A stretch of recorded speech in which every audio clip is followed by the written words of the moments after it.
So this is a royal seat from a royal chief from the Cook Islands. It's actually from the island of Attu, which is a small island amongst the Cooks. These royal seats are probably one of the most, maybe the most elegant piece of furniture ever created by mankind. One can relate them to the famous royal stools of Pharaonic Egypt.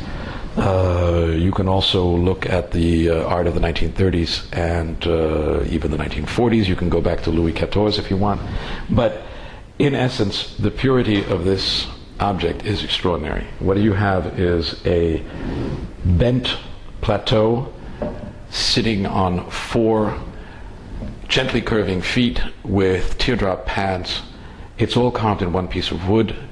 It is superbly engineered and balanced.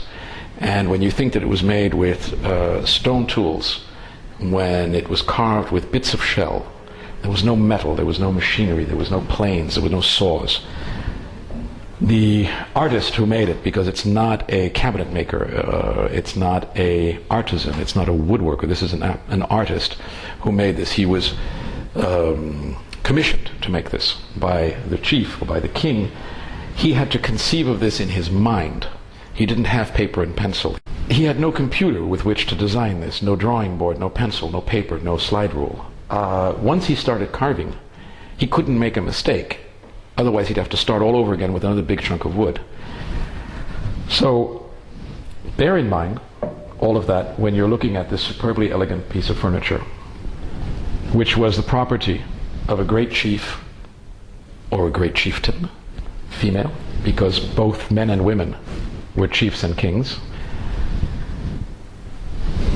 On the underside are a number of numbers and labels.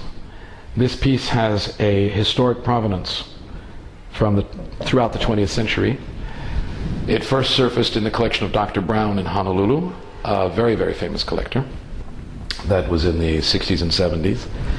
It then went to Norman Hurst, who was a dear friend and a wonderful dealer based in Cambridge, Massachusetts. I obtained it from him. I sold it to Lord McAlpine of England. Lord McAlpine sold it to John Hewitt. John Hewitt sold it to someone who we don't know who. And it seems that person probably sold it to the last person, who then put it at auction, and I bought it at auction. So this piece is traceable throughout the last, let's say, 40 some odd years.